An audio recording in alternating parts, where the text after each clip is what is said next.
자, 헤럴드 경제 기사고요. 강남 집값 잡는 사이 수원 용인 구리가 뛴다. 서울 상승폭 줄이는 동안 경기 강세 뚜렷. 수원 팔달구는 상승폭 2배 이상 확대. 규제 덜하고 교통 호재까지 겹쳐. 신분당선 연장선 예타 통과 기대감 업이라는 내용이에요. 네. 네. 집값 쓰는 사이에 근데 강남 집값을 잡지 않았죠. 잡지 못했죠. 그래도 요즘 기사에 보면은 좀 음. 주춤 뭐 이런 기사들이 눈에 많이 띄긴 해요. 그러니까 네. 뭐 많은 분들이 오해하고 계실지 모르겠지만 이게 상승장이라 하더라도 매일매일 오르진 않아요. 이렇게 좀 보합장이 있고 오르락 내리락 반복하면서 결국 평균적으로 올라가는 게 상승장일 텐데 지금 강남 집값은 거래가 안 되고 있는 것들이지 하락하고 있는 것도 아니고 상승하고 있는 것도 아니고 그냥 보합장이라고 보시면 좋을 것 같습니다. 근데 이제 수원, 용인, 구리하고 강남하고는 전혀 상관이 없는 시장이에요. 강남에 집을 못 샀기 때문에 수원, 용인, 구리가 가서 사는 게 아니란 말씀을 드려보고 싶고요. 그러니까 예를 들어서 강남에 못 들어가면은 뭐 잠실이라든지 서초구는 선택할 수 있을지 모르겠지만은 수원, 용인, 구리는 다른 시장이란 말씀을 드려보고 싶은 것들이고요. 그러니까 이런 식으로 엮는 것들에 대해서는 조금 좀 분리하실 필요가 있다. 그런 말씀 드려보고 싶습니다. 결국은 수원, 용인, 구리도 실수요가 조금 증가했고 그 실수요라고 하는 것들이 새 아파트에 대한 실수요가 증가를 했고 그리고 이제 수원, 용인, 구리 중에서 비규제 지역들 이제 수원은 이제 반은 규제 지역이고 반은 비규제 지역인데 용인도 이게 좀 3분의 2는 비규제 지역이고 이제 3분의 1은 규제 지역이고요. 구리 같은 경우는 비규제 지역이기 때문에 이 비규제 지역에 좀 단기적인 투자 수요가 좀 더 유입이 됐을 거라는 생각을 해보고 있고요. 결국은 여기는 실수요와 투자 수요가 유입이 되다 보니까 뛴 거죠. 오른 게 아니라 많이 올랐다는 얘기죠. 결국은 좀 그런 장세라고 보시면 될 것 같고요. 결국은 이제 뭐 풍선 효과냐라는 질문들을 기자분들이 많이 하세요. 저는 풍선 효과라기보다는 이게 지금 오를 때가 돼서 오른다는 표현이 맞을 것 같고요. 제가 말씀드렸잖아요. 강남을 누른다고 용인, 수원, 구리가 뛰는 게 아니라 만약에 분당을 눌렀는데 용인, 수원이 떴다. 그러면 말이 되는데 이건 강남하고 연관성은 없다는 말씀을 드려보고 싶고요. 풍선 효과라는 것은 이제 눌렀을 때 튀어나온 부분이 있다는 것들이잖아요. 그래서 이건 연관관계가 그렇게 큰 지역들은 아니다. 근데 좀 양쪽 다 다른 이슈로 오르고 내리고 반복하고 있다. 그렇게 좀 봐주시면 좋을 것 같습니다. 근데 여기서 제가 좀 주목해 볼 게 뭐냐면요. 신분당선 연장선이 예타를 통과했다 말씀드리고 있는데요. 지난번에 말씀드렸잖아요. 이게 이제 호매시까지 연장이 됐고 그것들은 이미 호매시에 있는 택지개발지구 입주민들이 아파트 분양가에다 포함해서 지불을 했다고요. 그래서 지금 그 IMP님 부모님들이 이제 호매시 사시잖아요. 네. 굉장히 뿌듯해하고 계시다는 네, 되게 좋아하시고 계시다고. 그분들은 완전 실수요잖아요. 실수요 거주하고 계신데 저도 축하드린다는 말씀을 전해드렸고요. 아무튼 이제 그런 이제 교통 호재는 서울이 아니어도 서울과 연결된 지역 같은 경우는 호재가 될 수 있기 때문에 이런 광역교통망들을 좀 빨리 해주시면 좋겠다. 그런 좀 제안들을 해보고 싶고요. 그래서 지금 여기도 여러 가지 지금 광역교통망 계획들이 나와요. 예를 들어서 구리를 통과하는 또 교통망 중에 하나가 지하철 8호선이 있습니다. 지금 지하철 8호선은 성남에서 출발해갖고 강동구 암사동까지 가 있는데 암사역에서 저기 이제 구리를 지나서 다산 신도시를 지나서 별내 신도시까지 가는 8호선이 지금 공사 중이거든요. 이게 지난번에 말씀드렸던 대로 지금 한강 지하 하부 터널 공사를 했다라고 말씀드렸었고 지금 2023년 개통 요정이니까요. 아마 이제 그 신분당선 남부 연장보다는 훨씬 더 빠른 속도로 개통이 될 예정이기 때문에 구리하고 남양주들도 이런 역세권 개통되는 지역들은 실거주 수요가 증가할 수 있기 때문에 미리 좀 눈여겨볼 필요는 있다. 예, 그런 말씀드려보고 싶고요. 그리고 이제 또 GTX A 노선도 지금 착공해서 좀 공사를 하고 있잖아요. 예, 그런 역세권들도 한동안은 좀 주목해서 보실 필요가 있을 것 같고 지금 원래 2023년인데 연기가 전 100%될 거라고 보고 있고요. 한 2025년 정도 된다라고 하면은 아마 그 안에 그렇게 해도 호매실보단 빨라요.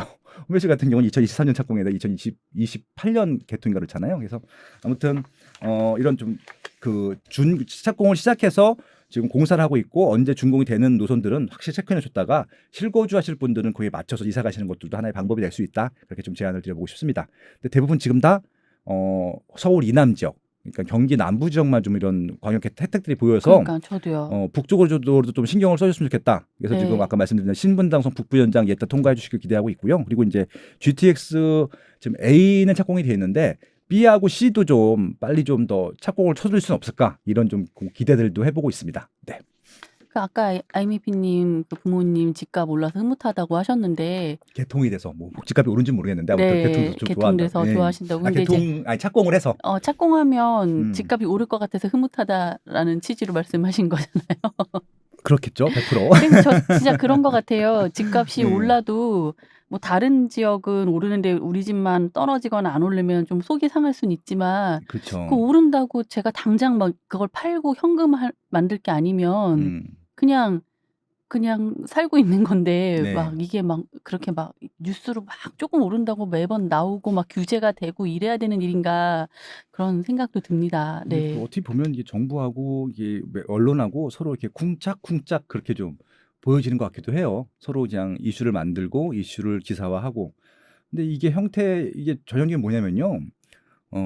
꼭그 뭐랄까 홍보하는 것 같아요. 기업체들 보통 이제 무슨 이제 신제품 발표하고 언론에서 받아주고 뭐 이런 식으로. 정치인들은 이렇게 노출하는 거 되게 좋아하시잖아요. 예, 그래서 아마 그런 것들도 있지 않을까 그런 생각들도 조심스럽게 해보긴 듭니다. 아유 네. 그냥 제 그냥 네, 헛소리였고요. 자 네네, 다음 매일경제 기사입니다. 네네, 네. 가로주택 정비사업 붐 재개발 재건축 대안 부상. 네, 최근 각종 규제와 부동산 경기 침체로 정비사업 일거리가 줄어들면서 미니 재건축으로 불리는 가로주택 정비사업에 대한 주목도가 높아지고 있다. 현재 서울에만 90여 곳이나 추진되고 있다라는 내용의 기사예요. 네. 이제 가로주택은 좀 대규모보다 소규모로 진행이 된다는 말인 거죠? 그러니까 이게 작게는 20세대 이상이면 되는 것들이기 때문에 굉장히 소규모고요. 네. 그래서 이제 이게 시공비가 이게 아마 세 자리 숫자일 거예요. 그러니까 몇백억 정도 되는 것들이죠. 그러니까 이 대기업 시공사들 같은 경우는 이게 움직이는 규모가 크기 때문에 이게 규모의 경제가 되지 않으면 보통 안 들어오거든요. 그래서 가로주택 정비 사업은 거의 안 들어왔었어요. 근데 그러다 이제 최근에 GS 뭐 현대 다 이런데요. 네. 그러니까 이제 최근에 정비 사업들이 지금 무슨 이유인지는 모르겠지만 지금 계속 거의 중단이 되고 있잖아요. 연기가 되고 있다 보니까 시공사들이 생각보다 특히 대형 같은 경우는 이런 택지 개발 사업들보다는 재건축 재개발을 많이 하는데 그쪽으로 지금 매출이 없다 보니까 새로 만든 것들 돌린 것들이 리모델링이라는 분야가 하나가 있고요. 요즘 포스코가 거의 싹쓸이를 하고 있죠. 그리고 이제 가로주택 정비 사업이 있는데 가로주택 정비 사업까지는 거의 검토를 안 했었거든요. 심지어 대기업들은 리모델링도 이게 돈이 안 든다고 안 들어갔었단 말이에요. 근데 지금 대기업들이 리모델링까지 또 내려오고 있고 더 내려가서 가로주택 정비 사업까지 하고 있는데 여기 지금 이사에 나온 것들 보면은 이제 수성구 수성동인데 482억 규모거든요. 이 정도면 큰 거예요. 그쵸. 가로주택 네. 상비에 비해서는. 네. 왜냐면 그러니까 GS가 들어갔다고 생각하는데 GS가 또 자기가 또 자이라는 브랜드 들고 가기 좀 창피했다고 생각을 했는지 좀 서브 브랜드를 만들었습니다. 중저가 브랜드를. 자이 S&D. 예, 이런 네. 식으로. 그래서 이제 조금 서브 브랜드. 그러니까 이제 고가 브랜드 있고 일반 브랜드가 있고 좀 중저가 브랜드가 있을 텐데 그렇게 좀 나눈 거라고 생각을 하고 있고요. 아무튼 그렇게 해서 좀 이 사업장 이외에도 다른 사업장들을 검토하고 있는데 보통 이게 이제 원래 재건축 재개발이 추진되려고 했던 지역들 중에서 특히 재개발 해제가 된 지역들이 관심이 많아요. 거기는 어차피 이제 해제가 되게 되면은 아파트를 지을 수 없기 때문에 다시 다세대 빌라를 새로 짓거나 뭐 이런 형국이었었는데 그래서 지금 가장 많은 재개발 지역이 지정됐다가 가장 많이 해제된 지역이 장인뉴타운이거든요. 기사에 보시면 그래서 장인뉴타운 뭐 15-1구역, 11-2구역, 뭐 8-1, 8-2 뭐 이런 지역들이 쭉 나열이 돼 있습니다. 그래서 이제 이런 해제가 된 지역들 가로주택 정비 사업 지금 추진하려고 하고 있다라고 하고 있고요. 저는 이게 바람직하다고 생각을 해요. 어차피 이제 그러신가요? 예. 왜냐하면 대규모 하려면요 시간이 너무 많이 걸리고요. 예, 그리고 이게 이해관계를 풀기가 어려운 지역들이 되게 많아요. 그래서 소규모라도 좀 빨리빨리 진행해서 지금 많은 사람들이 이런 좀 정비되지 않은 주택들을 정비된 주택으로 바꾸어서 살고 싶어하는 것들이잖아요. 그런 시장의 수요들을 빨리 시장에 받아주는 것들은 좀 바람직하다고 생각하고 있고요. 대체적으로 좀 이렇게 기반 시설 같이 들어가면 재개발이라는 게 그런 것들이니까 좋겠지만 안 된다라고 하면 일단 죽어라도 좀 빨리 환경을 개선시켜 주셨으면 하는 바람들이 있어서 저는 가로주택 정비 사업도 좀 잘 됐으면 좋겠어요. 네. 근데 또 이제 이렇게 장단점 말씀하실 때 네. 약간 아까 말씀하신 것처럼 소장님이 기반 시설이 같이 움직이지 않잖아요. 너무 소규모다 보니까. 네네. 그래서 약간 난개발이 아니냐. 또 이렇게 음. 한번 만들어 놓으면 또 음. 몇십 년 동안은 또 다시 새로 하기가 어렵잖아요. 네. 근데 뭐 어쩔 수 없어요. 네. 저는 둘 중에 택일을 하라 그러면 그러니까 이게 완벽하게 다 세팅해서 20년 기다릴래 대충 해서 5년 할래 그러면 5년 하고 그냥 그 이후에 생각하는 게 맞다고 생각을 해요. 왜냐면은 언제까지 기다릴 거예요. 지금 서울 같은 경우는 점점 낡아가고 있고 지금 종로구 중구 저는 이제 워낙 그 지역을 좋아하기 때문에 종로구 중구 용산구 영등포구 서대문구 되게 좋아하는 마포구 좋아하는 그런 블록들인데 다 구도심들이거든요. 진짜 거기 안 가보신 분들도 많을 텐데 불나면은 불 끌 수가 없는 지역들 너무 많아요. 그거 빨리 해주는 게 맞다고 생각하거든요. 근데 그렇게 해서 언제 지금 한남 뉴타운도 제가 몇 번 말씀드렸잖아요. 지금 불나면 소방도로가 못 들어가거든요. 호수도 못 들어가는 지역들이 많은데 그래서 방치를 하고 있잖아요. 그런 것들보다는 부분적으로라도 계속 그렇게 만들어가면서 어차피 좀 이게 소규모로 한다 하더라도 도로 같은 경우는 정비할 거고 주변 다 깨끗하게 또 그렇게 좀 할 거거든요. 그러니까 좀 이런 도서관이라든지 기타 등등 큰 시설이 못 들어서 그렇지 일단 도로라든지 주거 시설만 또 좀 이렇게 좀 깨끗해지는 것들은 저는 빨리 하는 게 맞다고 생각을 합니다. 네. 네, 알겠습니다. 네. 다음 연합뉴스 기사고요. 전세 사는 1주택자 대출 정조준, 봄 이사철 혼란 조짐. 전세가 상승에 기존 전세 대출자도 만기부터 사실상 새 규제 영향권. 20일 전세 대출 규제 시행을 기점으로 12, 16 대출 규제가 전면 가동됨에 따라 봄 이사철을 앞두고 주택 시장의 혼란 조짐이 감지된다. 그러니까 지금 보면 태풍의 눈은 전세 대출을 쓰면서 전세 낀 시가 9억 원을 넘는 집을 산 이들이다. 새 규제 체제에서 이들이 기존에 쓰고 있던 전세 대출은 결국 차단된다. 이런 내용의 기사입니다. 네. 뭐 굉장히 지난 한 주가 많이 이런저런 제목으로 많이 나온 기사였고 여기 보면 댓글들도 많이 달려 있어요. 네. 어떻게 생각하세요? 네. 항상 새로운 제도가 나오게 되면은 한동안은 좀 이렇게 혼란스러운 건 좀 생기고요. 그다음에 또 이제 그 미처 고려하지 않았던 경우의 수들이 발생하거든요. 그렇게 되면 분명히 시행착오가 나올 수 있을 거라고 생각을 하는데, 네, 전세 대출 보증 제한인데, 그럼 전세 대출을 왜 해줬을까요? 저는 그 근본적인 생각부터 좀 해보게 됐었어요. 전세 대출 해주기 때문에 지금 대출을 안 해주게 되면 문제가 생기는 것들이잖아요. 원래 전세 대출이라는 게 없었잖아요. 그러니까 이게 한번 해줬다가 안 해주게 되면 그때부터 문제가 생기거든요. 그러니까 처음에 굳이 무리해서 집 사지 말아라라는 취지로 해준 건가요? 굉장히 오래되긴 했는데 네. 과거에는 이제 뭐 전세 대출이든 매매 대출이든 개인들한테 대출을 많이 안 해줬었어요. 기업체들한테 많이 해줬고 이게 조금 이제 현대에 와서 이런 대출들이 생겼던 것들이고 이 대출도 결국은 금융 상품이기 때문에 저는 부동산 시장을 활성화시키기보다는 솔직히 그렇습니다. 좀 음모설일 수 있긴 한데 제 소설을 써보면은 금융권의 이건 매출 중에 하나잖아요. 대출에 대한 이자를 받는 것들이기 때문에 그래서 아마 좀 이 부동산 문제는요 단순히 부동산 문제뿐만이 아니라 금융하고 그다음에 또 대기업 이런 것들이 다 엮여져 있거든요. 그래서 이제 이게 굉장히 복합적인 문제인데 한쪽의 문제로만 치부해서 이걸 풀어버리게 되면은 다른 쪽이 흔들릴 수 있다는 말씀을 드리고 싶은 겁니다. 제가 이제 근본적으로 전세 대출이 문제가 있다는 말씀을 드리고 싶은 것이 아니라 처음에 이거 만들었던 취지들이 있을 텐데 그럼 결국 그것들 다시 뒤엎자는 얘기일 수도 있다는 말씀을 좀 드려보고 싶은 것들이고요. 그래서 이게 단순하게 그냥 제한을 해버리고 언제부터 딱 대출을 안 해줘버리고 이런 식으로 무자르게 자르게 되면은 분명히 문제가 생길 수밖에 없다는 것들이고요. 이렇게 되면 어떤 그 계층들이 이익을 보고 손을 보냐면요. 일단 돈 많은 사람들은 좋아요.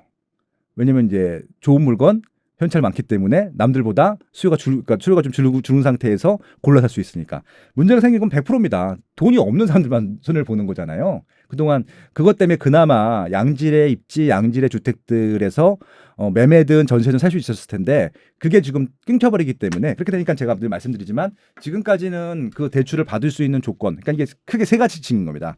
대출조차 못 받는 층들이 있어요. 하류층 완전히. 대출을 받을 수 있으려면은 보증이 돼야 되니까 물적 보증이든 인적 보증이든 그다음에 대출을 받아서 생활을 유지할 수 있는 층들이 있을 것 같고 대출 필요 없이 그냥 대출을 받던 상관없이 그냥 좋은 입지 좋은 상품들을 선택할 수 있는 층들이 있을 텐데 이렇게 되면은 이 3단계인데 그냥 2단계로 그냥 분리가 돼 버리는 거예요. 대출 없이 살 수 있는 층들이랑 대출 없이 못 사는 층들이 그냥 딱 2단계로 나눠버리기 때문에 더 양극화가 된다는 얘기거든요. 제가 우려하는 게 그런 시장인 겁니다. 근데 9억 넘는 집을 가졌으니까 네. 그 전세 대출을 빨리 안 갚고 싶으면 9억 넘는 집을 빨리 팔던지 네. 9억 이하의 동네로 이사를 가든지 해라. 네. 그래서 집값을 좀 안정시키고 싶다 이런 의지 아닌가요? 네. 그러니까 제가 말씀드렸잖아요. 이게 지방 같은 경우는 이런 제도를 하게 되면 먹혀요. 근데 서울은요 대기 수요가 너무 많아요. 그러니까 이게 이 사람이 지불을 못하면은 지불해 주는 사람들이 그냥 치고 들어온단 말이에요. 그게 좀 개인적으로 좀 안타까웠던 겁니다. 그래서 이제 결국은 돈이 있는 사람들이 그것들을 가져갈 수밖에 없다는 시장으로 가고 있다는 말씀이고요. 이게 대기 수요가 없는 지방 같은 경우는 이게 가능한데 서울은 지금 인구가 줄잖아요. 그러니까 많은 분들이 지금 오해하고 계신 게 뭐냐면은 서울이 인구가 줄기 때문에 주택 수요가 줄 거라고 생각하는 거예요. 서울은 인구가 줄면 줄수록 주택 수요가 더 늘어난단 말이에요. 서울이 왜 인구가 주는 줄 아세요? 집이 없어서 주는 거예요. 그 늘어나는 세대수만큼 분화되는 세대수만큼 집이 부족한데 그만큼 안 늘어나잖아요. 집이 지금 거의 2배수 가까이 늘어나야 되는데 결국 그래서 경기도나 인천 인구가 증가하는 이유가 서울에 집이 없기 때문에 밀려나는 것들이잖아요. 그렇게 되면은 경기도 인천에 사셨던 분들은 서울을 계속 호시탐탐 노리고 있단 말이에요. 돈을 들고 틈만 나면 들어가려고. 그러니까 지금 그런 시장에서 전세 대출 제도를 보증한다. 그러니까 결국 이건 뭐냐면요. 투자로 이렇게 하시는 분들도 분명히 있어요. 있습니다. 다행히 있습니다. 그러니까 이제 사두고 자기는 전세 살면서 전세 자금 대출을 받아서 투자하시는 분들이 분명히 있는데 그런 사람들보다는 미래에 들어갈 집 사두는 집이 그 세대가 훨씬 더 많다고 생각하고 있거든요. 결국은 이게 조금 종잣돈을 더 모을 때까지 기다리시는 분들이 있단 말이에요. 그러니까 한시적으로라도 우리 그런 분들한테는 그걸 그냥 단절시켜 버리는 것들이잖아요. 그래서 좀 이것들이 좋다 나쁘다 이런 것들보다는 이게 하루아침에 뚝 자르듯이 이렇게 해버리면 안 된다는 말씀을 드려보고 싶은 것들이고요. 여기 보시면 아시겠지만 이게 9억 원 이상이 같은 경우가 어제까지는 9억 원 괜찮고 오늘부터 9억 원 이게 이상한 거잖아요. 완중 기간이 있는 것도 아니고 시세가 올라버리게 되면 그게 또 9억 원이 옛날 9억 원이 또 아닐 수도 있는 것들이고 시세가 내려가게 되면 또 이게 또 9억 원에 대한 또 부담감도 달라질 텐데 아무튼 이렇게 무자르듯이 뚝뚝 자르는 정책들 특히 이렇게 좀 서민층들 중산층들한테 피해를 주는 부자들은 피해 하나도 안 봐요. 놀랍게도 이런 고가 주택을 살 수 있는 사람들한테는. 그러니까 이 대출이 필요한 사람들이 지금 피해를 보는 것들이잖아요. 예, 그런 분들한테는 조금 좀 다른 좀 혜택들이 좀 들어갔으면 좋겠다. 그렇게 좀 제안을 드려보고 싶습니다. 네. 나라에서 인정한 고가주택이 9억인 거죠, 그러니까. 이제 15억이 됐죠. 네. 대출이 안 나오니까. 네. 예, 그러니까 지금 이제 15억, 9억 나눴었는데 지금 아마 9억, 15억에 계신 분들이 판단을 해야 되는 겁니다. 밑으로 가야 되는지 위로 가야 되는지. 예, 그래서 그것들은 여러분들이 판단하셔야 되는데 이거는 뭐 방송에서 하긴 좀 그렇고요. 아무튼 그렇습니다. 네. 결국 방향성은 정해졌고요. 시장은 점점 더 양극화가 되고 있다. 근데 지금 정책들 때문에 초양극화로 가속화되고 있다. 예, 그런 말씀 드려보고 싶습니다.